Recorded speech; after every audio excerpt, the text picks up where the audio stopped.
Just hit 6:49, taking a live look in Philadelphia, Pennsylvania right now. NTSB investigators are focusing their attention on the engineer and the speed of that Amtrak train that went off the tracks on Tuesday. It was traveling more than 100 miles an hour in a 50-mile-per-hour curve. Officials say the engineer did hit the emergency brakes just moments before the train derailed, but it was already too late. 7 people were killed in the crash. More than 200 were hurt. Hi again and good morning, everyone. Thanks for waking up with the Valley today. I'm Lisa Bedeau here with Kyle Bosch. 11 minutes before the top of the hour, and we're starting our nonstop news and weather to your 7 o'clock hour to help you plan your day. And we start now with breaking news this morning on a devastating fire in Minnesota Lakes Country. A burned down condo unit near the city of Otter Tail is now a crime scene. Investigators say they will return to that fire scene today as they continue to search for a possible cause. Everyone in the 7-unit complex near the Balmoral Golf Course on Highway 78 is without a home and most of their personal belongings. The fire started yesterday afternoon, and the building was covered in flames when fire crews got there. Sure, my wife was out because she just had her foot fused, so she can't walk. We had to carry her out. And then they were screaming at me, but I did go back into the condo, and I took some very important things out. And then I said, if it goes, it goes. About 65 firefighters from multiple departments were called in to put out the flames. Coming up on 6:51 on this Thursday morning, starting weather and traffic on the ones with meteorologist Mick Kerr, and plenty more rain is on the way this Thursday. You bet. Let's check some sky cams here out around Jamestown this morning. It's raining and the pavement is wet on I-94. Same story up at the Pembina border crossing. It's rain. There's a brand new image here. The last one had raindrops on the screen on the lens. Down around Foreman, rain is done for now, but we have standing water there along Highway 11. Hour-by-hour forecast brings the rain back into the southern end of the valley, but the focus for the heaviest rain will be northeastern North Dakota. That'll track into northwest Minnesota, but many areas, another all-day soaking rain here. Southeast North Dakota, computer has a little sunshine? I don't think so. 57 to 58, the top temperature in southeast North Dakota with a southeast wind 15 to 25, and temperatures west central Minnesota, same story. Rain showers all day, don't see any sun. It will be cloudy, breezy, cool, and wet, especially in northern Minnesota. Central and southern Minnesota too. Rainy periods or rain kind of off and on all day. And rainy periods, cloudy and breezy especially. Heaviest rain amounts will be in northeastern North Dakota. Over the course of the last 4 hours, rain has moved northward out of southern North Dakota, and now more rain's coming back into southern Richland, and we have south central North Dakota, southern part of like south of Jamestown, west of Highway 281. Rain heavier out there towards the Logan, McIntosh County area, and look at all the rain in southern Minnesota. It's all moving to the north, and there's a lot south of there. 17 to 20 mile an hour winds. Temperatures are rather mild, but in most locations this morning, it is damp. Let's get a traffic report now. Valley News Live's Al Amit's out and about in the 56-degree temperature. Good morning, Al. Good morning to you, Mick. We're back down on Main Avenue taking a look at this power line problem. If you haven't, just waking up, just catching on to this now, Main Avenue is closed between 17th and 21st Streets because the power line is down.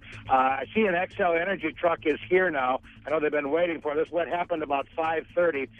Fire battalion captain that I talked to a little bit ago said that it's going to be down. Main Avenue is going to be closed for a good while yet, probably through the morning rush, probably through 8 o'clock.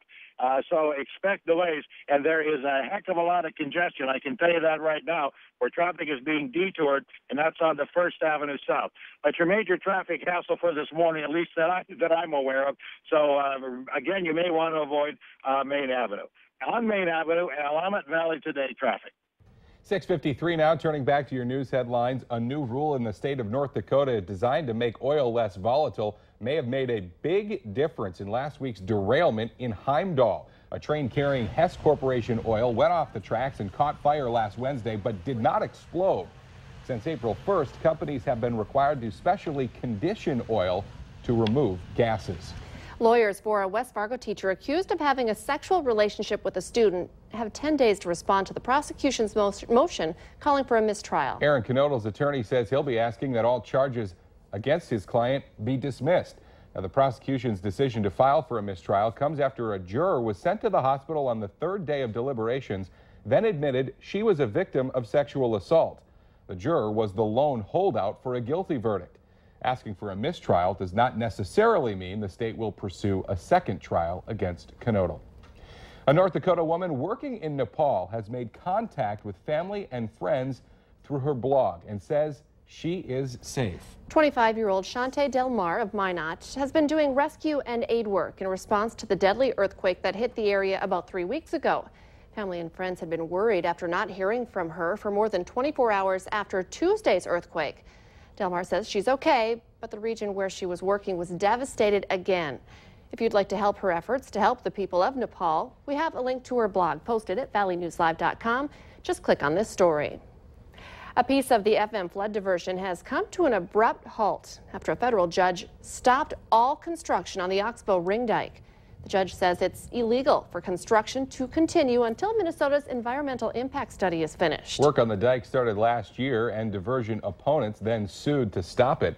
Minnesota's environmental study is scheduled to be finished later this summer.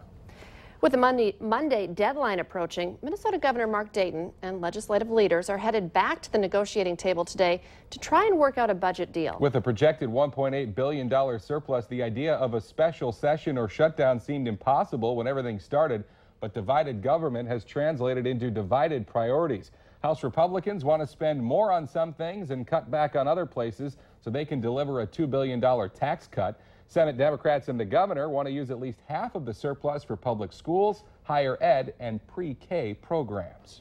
Student testing of third graders in Minnesota will be suspended again today because of what is believed to be a sophisticated hacking attempt. The State Department of Education says the computerized Minnesota comprehensive assessments were also disrupted last month. This latest attack is similar to what happened statewide on April 21st, but officials say this one's a larger and more sophisticated attack.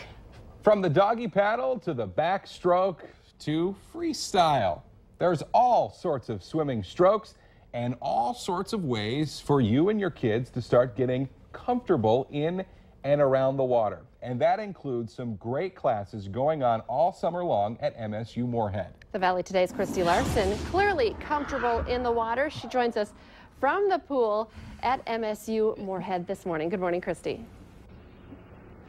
Good morning, Kyle and Lisa. Anyone can be comfortable in the deep end when you have 3 floaties underneath you. But Megan here has been treading water, I don't know, for the past 10 minutes. I think this is an important part of what kids are going to be learning in swim lessons. Yeah, building a strong foundation in treading and floating and kicking are all really important. Here at Dragon Swim School, we teach treading and kicking for safety so that you don't panic when you get yourself into a little bit of trouble. And I think especially, too, a lot of people are going to be heading out to the lakes this season. I think it's important for them to also know how to kind of tread that water in case they have a mishap happen with those life jackets. Definitely. A lot of people try to move really fast and get really panicked when they're treading. It's really important to stay calm and to keep your center of buoyancy up when you're treading. And I know that you guys have swim lessons all year round, so you would, of course, encourage parents to get their kids or even themselves signed up for those adult lessons any time of the year. Definitely. Adult lessons are huge, whether you're just beginning to learn to swim or you want to build on the foundation that you had earlier in your childhood. It's really great. And I think we're floating away. I think you're pulling me in, so I think I'm going to scoot back over to the edge here. Again, we do have a link for Dragon Swim School up on our hot button on valleynewslive.com. And Kyle and Lisa, I swear I haven't had these noodles on the whole time. I have done some strokes myself. But the noodles in the pool are fun, so. Yeah, it's a nice little relaxing. Oh, and our engineers are super happy you didn't drop the microphone into the water as well. They're probably happy about the noodle usage for that case. Christy Larson reporting live from the pool. She's not going to come back to the newsroom. She's going to swim all morning. I think so. Well, you may have seen the stories on social media talking about adult coloring books. But who knew that there was such a thing as structured doodling for adults as well?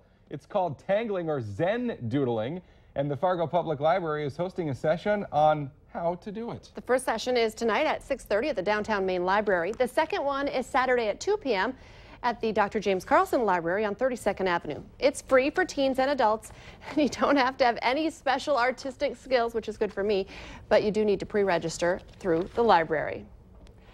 Remember to stay updated on breaking news and weather alerts wherever you go. Sign up for our Valley News Live text alerts. Just go to valleynewslive.com and click the text alerts button for all the details.